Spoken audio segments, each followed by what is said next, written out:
अंतर होगा वो कितना आ जाएगा कि सर ई का मान कितना 20, विस्थापन का मान कितना आया 2√2 और cos 45 डिग्री आपने 10वीं कक्षा में खूब रटा है कितना होता है 1/√2 से √2 चला गया अपने पास क्या आ गया -40 वोल्ट। जैसे मानो अपने पास कोई विद्युत क्षेत्र है अजीब सा, कहीं पर ज्यादा कहीं पर कम, ये नियत नहीं है, ये बिल्कुल नियत नहीं है, कहीं पर ज्यादा है कहीं पर कम। हेलो माय डियर फ्रेंड्स, तो बच्चों आज हम जो है वैसे तो केस सेकंड है करने का, ठीक है, लेकिन ये दो क्वेश्चंस करेंगे, ठीक है, नियत वैद्युत क्षेत्र के लिए। दोनों क्वेश्चंस में जो वैद्युत क्षेत्र है वो अपना नियत है, वैद्युत क्षेत्र कैसा है नियत है, और उसके उस नियत वैद्युत क्षेत्र के कारण किन्हीं दो बिंदुओं पर जो वैद्युत विभव निकल कर आएगा वो आज हम इसमें देखेंगे कि कितना निकल कर आएगा, ठीक है। अच्छा सर, दूसरी बात तो बच्चों हम ये देखेंगे कि इस तरफ जो है वैद्युत क्षेत्र जो है नियत रहेगा और वैद्युत विभव निकलेंगे। फिर इसके बाद जो है अपन केस सेकंड करेंगे, ठीक है। केस सेकंड में अपन करेंगे कि अनियत या परिवर्ती वैद्युत क्षेत्र की वजह से जो विभवांतर और वैद्युत क्षेत्र के बीच में संबंध होता है वो क्या होता है, ठीक है, वो देखेंगे। और कुछ ही नहीं है, वैसे तो वैसा ही। चलिए शुरू करते हैं, देखते हैं क्या होता है। तो फर्स्ट क्वेश्चन में दे रखा है बच्चों आपके पास एक 20 वोल्ट की बैटरी है, ठीक है, और उसके एक टर्मिनल से एक प्लेट कनेक्ट कर रखी है, दूसरी टर्मिनल से दूसरी प्लेट कनेक्ट कर रखी है। प्लेट क्या है सर? ये प्लेट कुछ नहीं बच्चों, एक मेटल की, एक लोहे से बनी धातु की एक शीट है, धातु की एक चादर है। जैसे मान लो एक कॉपी है, अब ये इसको एक धातु की चादर समझ लो आप एक तरीके से, ठीक है। तो ऐसे दो कॉपीज है मेरे पास, ठीक है, ऐसे दो कॉपीज ऐसे ऐसे लगी हुई है। वो एक कॉपी से यानी कि एक धातु की एक छड़ से धातु के एक टर्मिनल, धातु जो है ना, धातु की प्लेट वो बैटरी के एक पॉजिटिव टर्मिनल से कनेक्ट हो रखी है और दूसरी नेगेटिव टर्मिनल से कनेक्ट हो रखी है, बस और कुछ भी नहीं है, बस इतनी सी बात, ठीक है। पेन गिर गया, कोई बात नहीं। तो अगर ये वाली जो प्लेट है बेसिकली क्या है, ये प्लेट है, धातु की प्लेट है, धातु की चादर है, धातु की प्लेट है, और उसको जो है हमने एक पहली प्लेट को तो बैटरी के पॉजिटिव टर्मिनल से, दूसरी को दूसरे।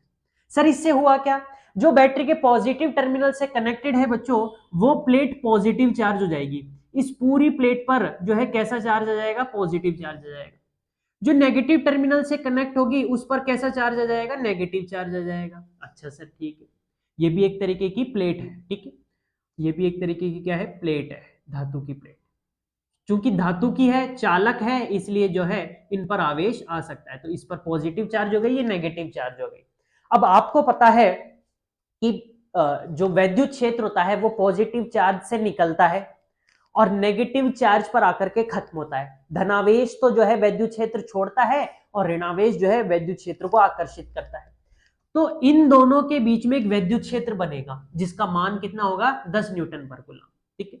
20 वोल्ट की बैटरी है, ठीक है, इन दोनों प्लेटों के बीच में वैद्युत क्षेत्र बन रहा होगा। सर यहां से यहां जाएगा या यहां से यहां? आपको पता है पॉजिटिव से छूट करके नेगेटिव पर खत्म हो रहा होगा, तो इन दोनों के बीच में एक इलेक्ट्रिक फील्ड ऐसे बन रहा होगा, इन दोनों प्लेटों के बीच में, ठीक है। ऐसे समझो एक प्लेट है, ऐसे बैटरी से कनेक्टेड है, ये पॉजिटिव है, ये नेगेटिव है, तो इस पूरी प्लेट में से वैद्युत क्षेत्र निकल करके इस तरफ जाकर के आकर्षित हो रहा होगा क्योंकि इस तरफ नेगेटिव चार्ज है। तो इन दोनों के बीच में इलेक्ट्रिक फील्ड है जिसका मान कितना दे रखा है, 10 न्यूटन पर कूलम, ये वैद्युत क्षेत्र हो गया। तो अपन को क्या बताना है, अपन को बताना है कि इन दोनों इस प्लेट पर अगर 20 वोल्ट का, अगर इस प्लेट का विभव, किस प्लेट का विभव, अगर इस पॉजिटिव प्लेट का विभव 20 वोल्ट है तो इसका विभव कितना हुआ, ये अपन को बताना है कि अगर इसका विभव 20 वोल्ट है तो इसका विभव कितना है, इस प्लेट का विभव ऋणात्मक क्या बोलेंगे, ऋणात्मक प्लेट का विभव ज्ञात कीजिए। इसका विभव अपन को ज्ञात करना है, आइए ज्ञात करते हैं। कुछ ही नहीं बच्चों, बहुत आसान है, सूत्र लगाएंगे आंसर पाएंगे। सूत्र कौन सा, वही वैद्युत क्षेत्र, नियत वैद्युत क्षेत्र वाला। क्या था सर, विभवांतर बराबर होता है negative of E delta are, negative of E delta are के। अगर वैद्युत विभव जो है negative of E delta are के बराबर होता है तो सर इसका मतलब आप डेल्टा आर भी चाहिए होगा। तो मान लेते हैं इन दोनों के बीच की दूरी कितनी दे रखी है, मान लेते हैं इन दोनों के बीच की दूरी दे रखी है कुछ 2 मीटर। इन दोनों प्लेटों के बीच की दूरी कितनी दे रखी है अपन को, कुछ 2 मीटर दे रखी है। अच्छा सर आइए देखते हैं। तो वैद्युत क्षेत्र यहां से यहां जा रहा है, अच्छा सर ठीक है, यानी कि मान लेते हैं यहां से यहां जा रहा है ना, तो अपन मान लेते हैं V नेगेटिव प्लेट, ये तो मान लेते हैं अपन ऋणात्मक प्लेट, ऋणात्मक प्लेट का विभव निकाल ले, तो मान लेते हैं ऋणात्मक प्लेट का विभव माइनस ये धनात्मक प्लेट का विभव। ठीक है, इन दोनों का माइनस करेंगे तो किसके बराबर है, minus E dot delta R. वैद्युत क्षेत्र और इन दोनों के बीच का कोण भी देखना पड़ेगा। तो बच्चों सर मान लेते हैं अपन यहां से यहां जा रहे हैं, तो अपना जो विस्थापन होएगा, मान लेते हैं कोई आवेश यहां से यहां जा रहा है, ठीक है, तो उसका जो विस्थापन होगा वो 2 मीटर होगा, और किस दिशा में होगा, उस ही दिशा में जिस दिशा में अपना वैद्युत क्षेत्र है। तो जिस दिशा में वैद्युत क्षेत्र है उस दिशा में ही अगर ये 2 मीटर है, तो दोनों के बीच का कोण कितना हो जाएगा, 0 डिग्री। तो यहां से ई डेल्टा आर cos 0 डिग्री का मान कितना, 1। अच्छा सर, माइनस ई का मान कितना, ई का मान है सर 10 न्यूटन पर, ठीक, into delta R, delta R कितना है सर, डेल्टा आर है सर अपने पास 2, डेल्टा आर कितना है, डेल्टा आर है बच्चों 2। अच्छा, तो ये कितना आ गया, माइनस का 20। इस तरफ आता है, ये तो अपन ने लिखा ही नहीं। तो वी ऋणात्मक, ऋणात्मक प्लेट का तो अपन को निकालना है ना, ऋणात्मक प्लेट का विभव तो अपन को निकालना है। अच्छा सर, माइनस धनात्मक प्लेट जो है उसका विभव दे रखा है क्या, हाँ सर उसका विभव दे रखा है। ये किसका विभव दे रखा है, ये धनात्मक प्लेट का विभव दे रखा है, धनात्मक प्लेट का विभव ये दे रखा है अपन को। कितना दे रखा है, ये दे रखा है 20 वोल्ट। कितना दे रखा है, 20 वोल्ट। तो ये किसके बराबर है, ये बराबर है माइनस के 20 के। तो यहां से अगर V ऋणात्मक में आपसे पूछूं तो आपका आंसर क्या होगा, आपका आंसर हो जाएगा सर V ऋणात्मक आपके पास आ जाएगा माइनस का 20, और ये माइनस का 20 उधर जाएगा, तो ये बन जाएगा बच्चों प्लस का 20। भाई माइनस 20 है, ये उधर जाएगा, इसको हटाओ, ये उधर जाएगा प्लस का 20, और ये कट जाएंगे आपस में, ये क्या जाएगा 0। और V जो होता है उसका मात्रक क्या होता है, वोल्ट, यानी कि जूल पर कूलम जिसे अपन। तो यानी कि ऋणात्मक प्लेट का जो विभव आया वो कितना आ गया, वो आ गया सर अपने पास 0 वोल्ट। ये बाद में आया है, ठीक है, इसको लिखेंगे नहीं, ये तो अपन से पूछा था। तो ये कितना आ गया बच्चों, ये आ गया अपने पास सर 0 वोल्ट। यानी कि अगर ये किसी 20 वोल्ट की बैटरी से कनेक्टेड है, दोनों के प्लेट के बीच की दूरी 2 मीटर है, और ये 20 वोल्ट की बैटरी है, तो यहां से यहां जाने में अपने पास बिल्कुल कुछ भी वोल्ट नहीं बचेगा, 0 वोल्ट आ जाए। ठीक है, आइए इस क्वेश्चन पर बढ़ते हैं। आई होप ये क्वेश्चन क्लियर हुआ होगा। ठीक है, कुछ ही नहीं है, देखो सिंपल सी चीज करिए, फॉर्मूला लगाया है, दोनों के बीच का मान रखते हैं। आइए इस पे बढ़ते हैं। V B minus V A, क्या मतलब है इसका, इसका मतलब ये है बच्चों फाइनल माइनस इनिशियल। किसी भी चीज का अंतर लिख रहे हैं, इसका मतलब अपन कहां से कहां जाना चाह रहे हैं, ए से बी जाना चाह रहे हैं। अगर ए से बी जाएंगे तभी तो अंतर किस, ये क्या लिखा है, ये अंतर ही तो लिखा है। ये किस किस के बीच का अंतर लिखा है, ए और बी के बीच का अंतर। और अंतर कैसे लिखते हैं कि सर अंतिम में से प्रारंभिक माइनस करते हैं, तो अंतिम कौन सा बिंदु है, बी, और ए जो है वो अपना प्रारंभिक बिंदु है। तो इस कंडीशन में अपन कहां से कहां जाना चाह रहे हैं, ए से बी जाना चाह रहे हैं, ए से बी जाना चाह रहे हैं। ए से बी अगर जाना चाह रहे हैं, इसकी भुजा मान लो कुछ, इसकी भुजा मान लो ये कुछ 2 मीटर है, ये भी 2 मीटर है, और ये भी 2 मीटर है।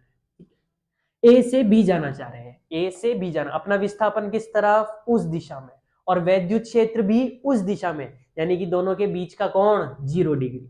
तो ये कितना आ जाएगा, ये आ जाएगा sir V B minus V A, अपने पास कितना आ जाएगा सर ई, यानी कि 20 metre, minus E delta R cos theta, theta कितना 0 डिग्री, क्योंकि ए से बी जाना चाह रहे हैं तो ये भी उस तरफ और वैद्युत क्षेत्र भी उस तरफ, दोनों की ही दिशा एक जैसी, यानी कि दोनों के बीच का कोण 0।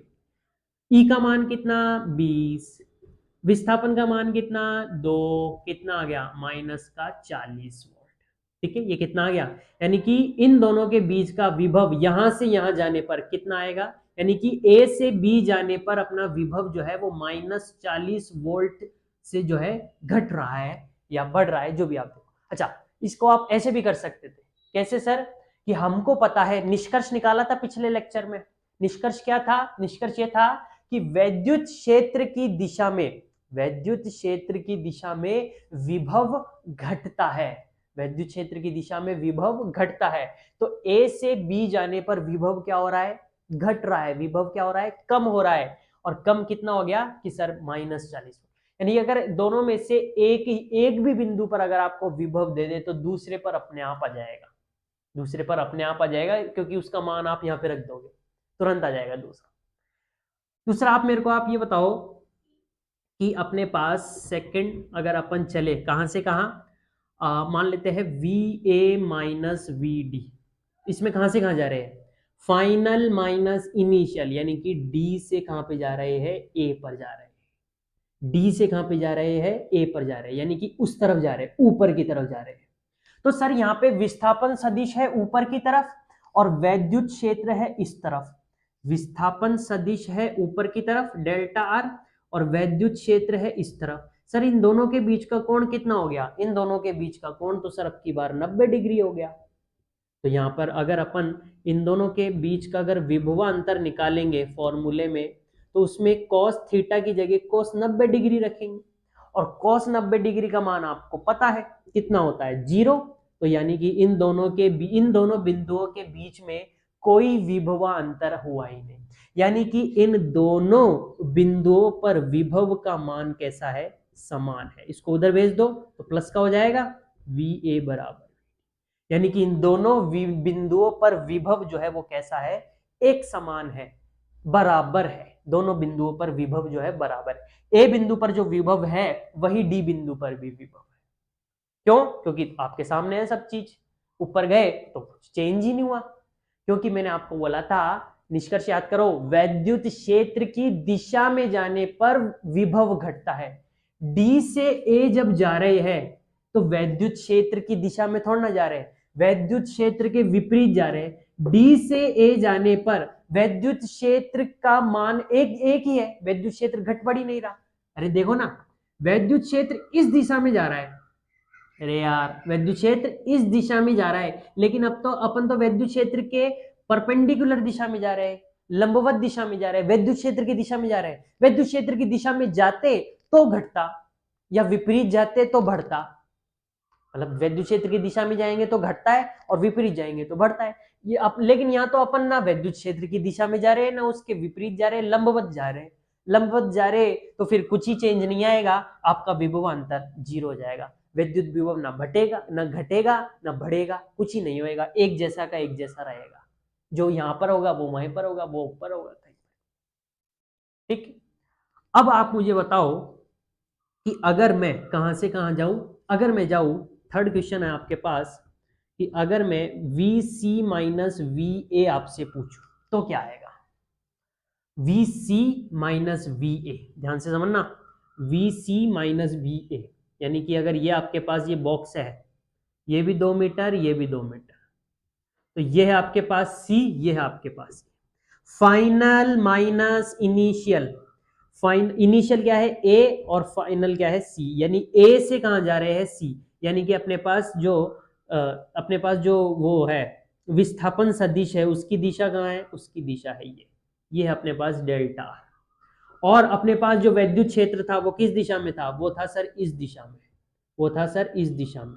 तो ये है ई की दिशा और ये है विस्थापन सदिश की दिशा। सर दोनों के बीच का कोण कितना हो गया, आपको पता है, ये भी दो ये भी दो, यानी कि ये चीज कैसी बन गई, ये जो शेप है ये कैसी शेप है, ये एक स्क्वायर है, ये एक वर्ग है, क्योंकि इसकी चारों भुजा समान है। ठीक है, दिख भी रहा होगा आपको। और उस भुजा को अगर कोई विकर्ण काटता है तो वो कितने कोण पर काटता है, 45 डिग्री पर काटता है। याद करो, विकर्ण जो वर्ग होता है उसके चारों कोणों का परिमाण होता है वो कितना होता है, वो 90 डिग्री होता है। लेकिन अगर उसको कोई काट दे तो 90 अगर 2 भागों में बांटोगे 90 को तो 45 आ जाएगा। तो यानी कि ई और डेल्टा आर इन दोनों के बीच का एंगल कितना है सर, अब की बार है सर इन दोनों के बीच का एंगल है 45 डिग्री। तो माइनस का ई डेल्टा आर कॉस 45 डिग्री। बात आती है कि सर ये जो विकर्ण होगा ना, ये इसकी लंबाई कितनी होगी, इसकी लंबाई होगी कितनी, तो पाइथागोरस प्रमेय लगा दो। देखो पाइथागोरस प्रमेय क्या कहती है, पाइथागोरस प्रमेय कहती है कि आधार का स्क्वायर प्लस कर्ण का स्क्वायर बराबर होता, आधार का स्क्वायर प्लस लंब का स्क्वायर बराबर होता है कर्ण के स्क्वायर के। आधार का स्क्वायर प्लस लंब का स्क्वायर बराबर होता है कर्ण के स्क्वायर के। तो यानी कि 2 का स्क्वायर प्लस 2 का स्क्वायर बराबर होएगा कर्ण के स्क्वायर के, यानी कि 4 + 4 यानी कि 8 बराबर हो जाएगा कर्ण के स्क्वायर के। स्क्वायर इधर भेजोगे तो √8, और √8 होता है 2√2। ये हो गया अपने पास कर्ण। कर्ण का मान कितना आ गया? 2√2। ये आ गया अपने पास कर्ण। तो यहाँ पे विस्थापन कितना आ गया? विस्थापन का मान, कर्ण क्या है? कर्ण ही तो विस्थापन है, कितना आ गया? 2√2। तो इन दोनों के बीच का जो विभव अंतर होगा वो कितना आ जाएगा कि सर ई का मान कितना? 20। विस्थापन का मान कितना आया? 2√2। और cos 45 डिग्री आपने 10वीं कक्षा में खूब रटा है, कितना होता है? 1/√2 से √2 चला गया, अपने पास क्या आ गया? -40 वोल्ट। यानी कि इन दोनों बिंदुओं के बीच में भी विभवांतर कितना है? 40 वोल्ट, -40 वोल्ट का ही है। माइनस आ रहा है, इसका मतलब क्या है? माइनस आ रहा है, इसका मतलब यह है कि सी बिंदु पर विभव कम है और ए बिंदु पर विभव जाता है। यही चीज मैंने निष्कर्ष में भी बताई थी कि वैद्युत क्षेत्र की दिशा में विभव घटता है, यानी कि बी बिंदु पर विभव कम होगा, ए बिंदु पर विभव ज्यादा होगा। बी और ए की बजाय ए और सी देख लो, सी बिंदु ए से आगे है, यानी सी बिंदु पर विभव कैसा होगा? कम होगा, और ए बिंदु पर विभव ज्यादा होगा। लेकिन आप सी में से ए को घटा रहे हो, कम में से ज्यादा को घटा रहे हो, कम में से ज्यादा को घटाओगे तो माइनस में तो आएगा ना आंसर, प्लस में दौड़ना आएगा, इसलिए। ठीक है, आई होप ये क्वेश्चंस क्लियर होंगे। अब अपन बढ़ते हैं केस सेकंड की तरफ। ठीक है, ये जो क्वेश्चंस थे ये आपके नियत वैद्युत क्षेत्र पर आधारित। केस सेकंड करेंगे अनियत यानी कि परिवर्ती वैद्युत क्षेत्र होए तो, फिर उस पर भी क्वेश्चंस करेंगे अपन। ठीक, आइए देखते हैं।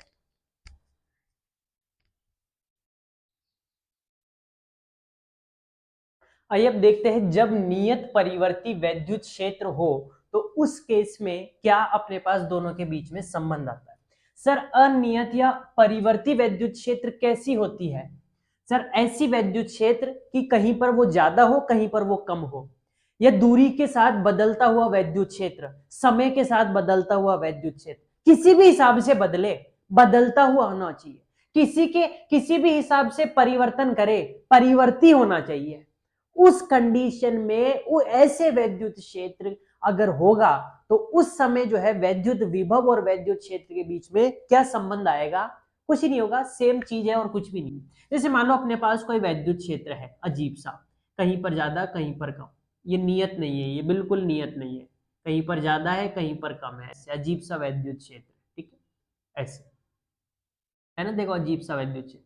ठीक है, यहाँ पर तो ज्यादा हो गया वैद्युत क्षेत्र, यहाँ पर कम हो गया, यहाँ इस जगह ये वैद्युत क्षेत्र कम हो गया, दूर दूर हो गई वैद्युत क्षेत्र रेखा, इस जगह वैद्युत क्षेत्र ज्यादा हो गया। क्यों? क्योंकि यहाँ पर वैद्युत क्षेत्र रेखाएं पास पास है। जहां पर वैद्युत क्षेत्र रेखाएं बहुत सारी है वहां पर वैद्युत क्षेत्र बहुत ज्यादा है। जहां पर वैद्युत क्षेत्र रेखाएं बहुत कम है, दूर दूर है, फैली हुई है, वहां पर वैद्युत क्षेत्र का मान, वैद्युत क्षेत्र की तीव्रता कम है। तो ऐसे अनियत सा अगर वैद्युत क्षेत्र हो जाए, अनियत सा बदलता हुआ परिवर्ती ऐसा वैद्युत क्षेत्र आ जाए तो उस कंडीशन में क्या कर देंगे? कुछ ही नहीं। यहाँ इस कंडीशन में भी आवेश तो लाना ही पड़ेगा। तो मान लो इसी कंडीशन में मैं आवेश लाया और इस बिंदु ए पर ला करके उस आवेश को मैंने छोड़ दिया। ये बिंदु ए है और यहाँ पर मैंने क्यू आवेश ला करके छोड़ दिया। वैद्युत क्षेत्र अजीब सा है तो पता नहीं है कहां पर जाएगा, तो मान लेते हैं ये कहीं पर होता हुआ और कहां तक पहुंच गया? बी बिंदु तक पहुंच गया, कैसे ना कैसे बी बिंदु तक पहुंच गया। पता नहीं कहां पर होगा वैद्युत क्षेत्र, कहां पर इस पे बल लगेगा, कैसे ना कैसे पहुंच गया।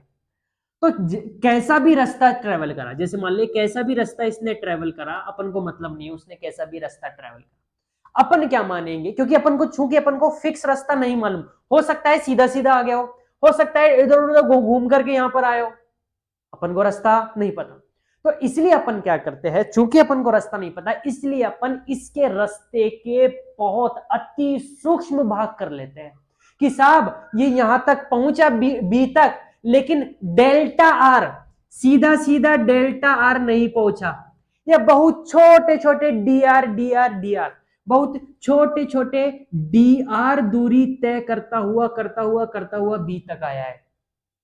पता नहीं कहां से होकर के यहां तक पहुंचा है, लेकिन बहुत छोटे छोटे D R D R D R जो है दूरियां तय करता करता यहां तक पहुंचे। समझे? तो इसलिए अपन क्या करते हैं, चूंकि अपन को यहाँ पे सीधा कुछ नहीं पता, इसलिए अपन जो है छोटे छोटे डेल्टा आर को किससे बदल देंगे? डी आर से बदल देंगे। और कुछ भाई उस समय वैद्युत क्षेत्र कितना आया था? -E.डेल्टा आर।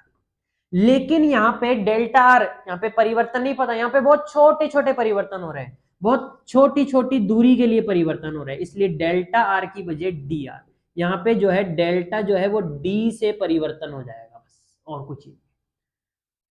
ठीक है, बस इतना सी चीज है और कुछ नहीं, डी आर है। अब चूंकि छोटी छोटी दूरी के लिए जो है विभुवा अंतर निकाल रहे हैं, इसलिए विभुवा अंतर जो आएगा वो भी छोटा सा है सर, छोटी सी डी आर दूरी के लिए छोटा सा विभुवा अंतर। तो लेकिन अगर अपन को सर पूरी पूरी ए से बी के बीच में जो डेल्टा आर दूरी अगर इस पूरी के लिए निकालना हो तो सर ये जो छोटी छोटी दूरी के लिए जो विभुवा अंतर आया है ना, इन सभी विभुवा अंतरों को जोड़ देंगे, समाकलन कर देंगे, दोनों ओर क्या कर देंगे, समाकलन कर देंगे, दोनों ओर समाकलन करने पर जैसे समाकलन करेंगे डीवी का, तो अपने पास इन दोनों के बीच में जो कुल विभुवा अंतर होगा वो निकल गया कि सर बिंदु ए से बिंदु बी के बीच का छोटे छोटे विभुवा अंतरों को जोड़ देंगे तो दोनों के बीच का कुल विभुवा अंतर आ जाएगा। ठीक है, यानी कि बेसिकली इसका क्या करना पड़ेगा, इंटीग्रेशन। ये किसके बराबर है, इसके बराबर है। अरे डीवी किसके बराबर है, अरे यार देखो ना, अगर बड़ा विभुवा अंतर चाहिए तो छोटे छोटे विभुवा अंतरों को क्या कर देंगे, जोड़ देंगे, समाकलित कर देंगे ए से बी तक का। और डीवी जो है वो किसके बराबर है, इसके, यानी कि डीवी की जगह क्या रख दूंगा, डीवी की जगह क्या रख दूंगा, ये पूरा। तो जैसे ये पूरा रखूंगा डीवी की जगह, मेरे पास सूत्र क्या आ जाएगा, मेरे पास सूत्र आ जाएगा ये minus E dot D R, A से लेके बी तक छोटे छोटे डी आर जोड़ दो ऐसे। क्या पिक्चर क्लियर है, ये आ गया आपके पास अनियत। यहां पर ये जो है इलेक्ट्रिक फील्ड है ये कैसी है, ये अनियत। सर ये वाला सूत्र नियत वैद्युत क्षेत्र के लिए नहीं लगा सकते क्या, उसके लिए भी लगा सकते हो। क्यों, क्योंकि आपको पता है नियत चीजें समाकलन के बाहर आ जाती है, नियत चीजें समाकलन के बाहर आ जाती है। तो जैसे ही अगर यहाँ पे नियत वैद्युत क्षेत्र होंगे वो बाहर आ जाएगा, डीआर का समाकलन हो जाएगा, आंसर आ जाएगा निकल के। उससे भी आंसर वही आएगा सेम ही, अगर आप ई डॉट डेल्टा आर लगा के करोगे उससे भी आंसर वही आएगा। तो असल में इसलिए बच्चों ये ऐसे सूत्र जो जिसमें समाकलन आ रहा हो, डिफरेंशिएशन आ रहा हो, अवकलन आ रहा हो, ऐसे सूत्र जो है वो 100% ट्रू माने जाते हैं, हमेशा सदैव सत्य वाले सूत्र। क्यों, क्योंकि ये जो सूत्र है ये नियत के लिए भी लग जाते हैं, नियत होगा तो बाहर आ जाएगा, नहीं तो फिर उसका अवकलन हो जाएगा या समाकलन हो जाएगा, समाकलन। इसलिए ये जो चीज है ना, ये जो सूत्र है ये 100% ट्रू है। इसको आप इसको आप नियत वैद्युत क्षेत्र के लिए भी लगा सकते हो चाहो तो। इसलिए 100% जो है एप्लीकेबल माने जाते हैं ऐसे सूत्र जिनमें समाकलन अवकलन। ठीक है, तो कुछ ही नहीं है, बस ये हो जाएगा। आइए सवाल करते हैं, फिर क्लियर होएगा। तो माना कि अपने पास एक अनियत वैद्युत क्षेत्र, देखो साफ साफ दिख रही है अनियत है। देखो ये वैद्युत क्षेत्र x पर भी निर्भर कर रही है, y पर भी निर्भर कर रही है, z पर भी निर्भर कि सर x अक्ष में कितनी चली, इतनी चली, y j कैप यानी कि y अक्ष में कितनी चली, इतनी, k कैप z अक्ष में कितनी चली, इतनी कुछ। तो अपन को बताना है अगर एक ऐसी अनियत सी अगर ऐसी कोई वैद्युत क्षेत्र अपन को दे रखी है तो उस वैद्युत क्षेत्र में कोई दो बिंदु, उस वैद्युत क्षेत्र में कोई दो बिंदु a जो कि कौन सा बिंदु है 2,0,3 यानी x में 2, y में 0, z में 3, तथा दूसरा बिंदु कौन सा x में 1, y में 2, z में 0। इन दोनों बिंदुओं के बीच में विभव अंतर ज्ञात करो अगर ऐसा वैद्युत क्षेत्र आपको दे रखा है। आइए देखते हैं सूत्र क्या है, सूत्र लगाओ और आंसर पाओ। ठीक, देखो इसमें ना एक चीज याद रखना, ये जो dr है ना, ये dr क्या है, सामान्यतः तौर पर जो r होता है वो क्या होता है, एक स्थिति सदिश होता है। सामान्य तौर पर r क्या होता है, एक स्थिति सदिश होता है। सामान्यतः r क्या होता है, एक स्थिति सदिश होता है। स्थिति सदिश मतलब कि कोई आवेश या कोई बिंदु x में कितना चला, y में कितना चला, z में कितना चला। तो मान लेते हैं कोई स्थिति सदिश है और वो x में चला x i cap, i cap मतलब x में कितना चला x, y में चला कुछ y और z में चला कुछ z। सामान्यतः यही होता है बच्चों, सामान्यतः तौर पर। इसका अगर d करना है, इसका अगर अवकलन करना है तो दोनों ओर क्या कर देंगे, अवकलन, दोनों ओर क्या कर देंगे, दोनों ओर अवकलन कर देंगे। तो दोनों ओर अगर बच्चों आप अवकलन कर दोगे तो यहां से अपने पास dr का मान निकल के आ जाएगा। इस तरफ भी तो अवकलन करोगे आर का अवकलन क्या हो गया डी आर। ऐसे ही x का अवकलन dx, ऐसे ही y का अवकलन dy, ऐसे ही z का अवकलन dz। तो ये अपने पास क्या आ गया, एक अवकलित स्थिति सदिश आ गया। ठीक है, स्थिति सदिश का क्या कर दिया अवकलन, यानी कि dr जो सदिश होगा, dr सदिश, उसका मान क्या रखोगे, ऐसे रखोगे dr। भाई r सदिश क्या है, स्थिति सदिश। छोटा सा स्थिति सदिश मतलब कि सर वो बिंदु जो है वो i कैप में छोटा सा dx चला, वो बिंदु जो है वो j कैप में छोटा सा dy चला, वो बिंदु जो है k कैप छोटा सा dz चला। सिंपल सी बात ऐसा। तो फॉर्मूला लगाते आ जाओ। तो डेल्टा v बराबर dv करना है, कहां से कहां, बिंदु a से b तक। ठीक है, बराबर माइनस का, ठीक है, बिंदु क्या है, बिंदु a क्या है, बिंदु है सर 2,0,3। बिंदु b क्या है 1,2,0। ये बिंदु रख दिए मैंने, बिंदु a का मान रख दिया, बिंदु b का मान। E डॉट डी आर, ई कितना है, ठीक है, चलो एक बारी के लिए E डॉट डी आर। आइए अब देखते हैं ना। तो डेल्टा वी अपने पास आ जाएगा, अब मैं डायरेक्ट ये लिख रहा हूं, माइनस का 2,0,3 और 1,2,0। भाई यही तो है बिंदु ए और बिंदु बी। अच्छा सर, ई का मान कितना, ई का मान है सर एक्स स्क्वायर आई कैप माइनस 3y जे कैप प्लस जेड के कैप। हाँ सर ये तो हो गया ई का मान। डॉट प्रोडक्ट करना है किसके साथ, डी आर सदिश के साथ। क्या है डी आर सदिश, डी आर सदिश है सर डी एक्स आई कैप, डी वाई जे कैप और डी जेड के कैप। हाँ ना बोलो, हाँ सर ये भी सही कह रहे हो आप बिल्कुल। अच्छा, तो कुछ ही नहीं, तो अब इन दोनों का अदिश गुणनफल कर देते हैं। आपको पता है दो सदिशों का अदिश गुणनफल कैसे करते थे, कक्षा 11 याद करो।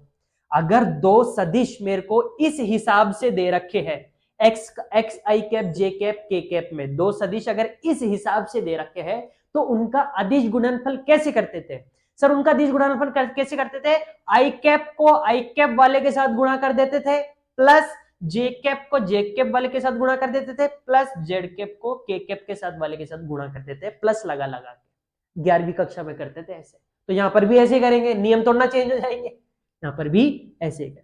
अपना आंसर क्या आ जाएगा, माइनस का 203 और 120। एक्स आई कैप का आई कैप के साथ गुणा करेंगे, तो इसको इसके साथ गुणा करोगे तो क्या आ जाएगा, एक्स स्क्वायर डी एक्स। इसको इसके साथ गुणा करोगे तो क्या आ जाएगा, माइनस का 3y dy। इसको इसके साथ गुणा करोगे तो क्या आ जाएगा, प्लस का जेड डी जेड। अच्छा ऐसे करते थे क्या सर। अब कक्षा 11 में जब आपको बेसिक पढ़ाया होगा आपके टीचर्स ने, फिजिक्स के टीचर ने, तो आपको ये समाकलन करने सिखाए होंगे। ऐसे नहीं भी सिखाया तो कोई बात नहीं, मैं आपको स्टेप बाय स्टेप बता ही रहा हूं। तो समाकलन या अवकलन जो है, अगर उसके अंदर इस समाकलन, अब ये इस पूरे का समाकलन करना है, तो अगर ऐसे एक से अधिक राशि आ जाए समाकलन में या अवकलन में, तो कुछ ही नहीं, उनको आप अलग अलग भी कर सकते हो, यानी कि इन सभी का अलग अलग समाकलन भी कर सकते हो, पहले इसका फिर इसका फिर इसका, ऐसे अलग अलग सेपरेट करके भी समाकलन कर सकते हो। ये नियम होता है अवकलन भी और समाकलन। ठीक, तो तीनों का अलग अलग समाकलन कर देते हैं। Delta V minus X square D X minus 3y dy plus Z D Z, इन तीनों का अलग अलग समाकलन भी आप कर सकते हो। अब चूंकि यहाँ पे dx के सापेक्ष कर रहे हैं, ये समाकलन x के सापेक्ष हो रहा है, ये समाकलन x के सापेक्ष, तो यहाँ पे लिमिट भी x की आएगी। तो x की लिमिट क्या है कि सर आपको पता है, अगर ऐसे कोई बिंदु दे रखा हो तो वो किस हिसाब से देता है, x, y, z में देता है, यानी कि ये है x, ये है y, ये है z, ये है x, ये है y, ये है z। तो x की लिमिट 2 से 1 जा रही है, यहां पर भी देख सकते हो आप, ये है x, ये है y, ये है z, तो 2 से 1। z y कहां से कहां जा रहा है सर, 0 से 2। सर z कहां से कहां जा रहा है सर, 3 से 0। पिक्चर क्लियर, 2 से 1, 0 से 2, 3 से 0। अच्छा सर ठीक है। अब अलग अलग समाकलन कर, समाकलन में आपने एक सूत्र पढ़ा होगा कि x की पावर n का समाकलन क्या होता है, कि सर n+1 अपॉन n+1, ये आपने समाकलन के सूत्र में पढ़ा होगा। तो इसका समाकलन जब आप करोगे तो आपके पास कितना आ जाएगा, इधर एक बड़ा ब्रैकेट लगा, ठीक है। तो आपके पास क्या आ जाएगा, आपके पास आ जाएगा सर x की पावर n+1, 2 + 1 कितना हो गया, 2 + 1 हो गया 3, और नीचे भी n+1, तो 2 + 1 वापिस से 3। इस पूरे का क्या करना है, समाकलन। कहां से कहां तक सर, 2 से 1 तक। कहां से कहां तक, 2 से 1 तक। इसका भी कर दो 3। देखो कांस्टेंट टर्म बाहर जाएगी, y की घात कितनी है 1, तो n+1 अपॉन n+1, तो n+1 करोगे तो कितना आ जाएगा, n+1 करोगे तो आ जाएगा अपने पास y n 1 + 2 यानी कि 2, और नीचे भी n+1 यानी कि 2। कहां से कहां तक सर, 0 से 2 तक। ऐसे ही बच्चों नेक्स्ट अगर आप आगे बढ़ो तो z की घात कितनी है 1, तो n+1 अपॉन n+1 यानी कि z की घात 1 + 1 2, z की घात कितनी है 1, तो n+1 करोगे तो 2 यानी कि 1 + 1 2, और नीचे भी n+1 करोगे तो 2। कहां से कहां तक सर, 3 से 0, ये ठीक है, ये हो गया आपके पास। अब सॉल्व कर लो बच्चों, इसको आंसर आ जाएगा आपके पास। पहले तो लिखेंगे, पहले तो पटकेंगे अपर लिमिट, फिर पटकेंगे लोअर लिमिट, ठीक है। तो यहाँ पे आप अपर लिमिट पुट करो, तो 1 का क्यूब करोगे तो कितना आ जाएगा 1/3 माइनस लोअर लिमिट 2 का क्यूब करोगे तो कितना आ जाएगा 8, 2 2 जा 4, भाई 2 दूनी 4 दूनी 8, तो 2 की घात 3 कितनी हो गई 8 माइनस 3।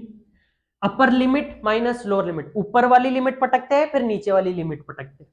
तो ये ऐसे करोगे तो कितना आ जाएगा, ये आ जाएगा सर हमारे पास 2 का स्क्वायर 4, तो 4/2 माइनस 0/2, 0 भी तो पटकोगे प्लस, ऐसे ही जेड में पट करो तो 0/2 माइनस 3 का पट करो तो 3 तिया 9/2, पटक दी। अपर लिमिट पटकेंगे फिर उसमें अपर लिमिट पटक के माइनस लगाएंगे फिर लोअर लिमिट पटकेंगे। ये नियम होता है, ऐसे ही सॉल्व करते हैं समाकलन। सॉल्व कर लो इसको, 1/3 में से 8/3 घटाओगे तो कितना आ जाएगा माइनस का 7/3, ठीक है। यहाँ पे ऊपर कर देता हूं बच्चों, ये नोट कर लो, ठीक है। तो कितना जाएगा, डेल्टा वी बराबर माइनस का 1 - 8 कितना हो गया -7/3, कितना आ गया -3 इंटू, देखो 4 - 0 कितना 4.2, उधर जाएंगे तो प्लस 0 में से 9 गए तो माइनस का 9/2, तो यह आ जाएगा सर हमारे पास माइनस का 7/3, ठीक है। 2 दूनी 4, 3 दूनी 6, तो कितना आ गया ये 6, और ये आ गया माइनस का 9/2। एलसीएम ले लो, और ये नीचे कितना है 1, एलसीएम ले लिया, एलसीएम लेंगे तो आ जाएगा 14 और 36 और 27, नीचे आ जाएगा 6। सॉल्व कर लेना, आंसर आ जाएगा आपके पास। अरे ये तो कर ही सकते हो, माइनस माइनस क्या होता है प्लस, सबको प्लस कर दो आंसर आ जाएगा। तो 7 और 6 13, 6 और 4 10 और 7 17, 2 3 5 और 2 7, 77/6 माइनस का, और बाहर भी माइनस है तो आंसर आ जाएगा प्लस में 77। तो इन दोनों के बीच में विभव अंतर कितना आ गया 77/6 वोल्ट, इतना वोल्ट का अपने पास विभव अंतर आ गया इन दोनों के बीच, ठीक है। इन दोनों के बीच में इतना विभव अंतर अपने पास आ गया, ठीक है। तो ये था बच्चों आपके पास सवाल, एक ऐसे जिसमें वैद्युत क्षेत्र अजीब सा हो, अजीब सा मतलब अनियत, ठीक है। आई होप आज का लेक्चर आपको समझ में आया होगा। मिलते हैं नेक्स्ट लेक्चर में, तब तक के लिए स्वस्थ रहिए, मस्त रहिए, अपनी पढ़ाई में व्यस्त रहिए।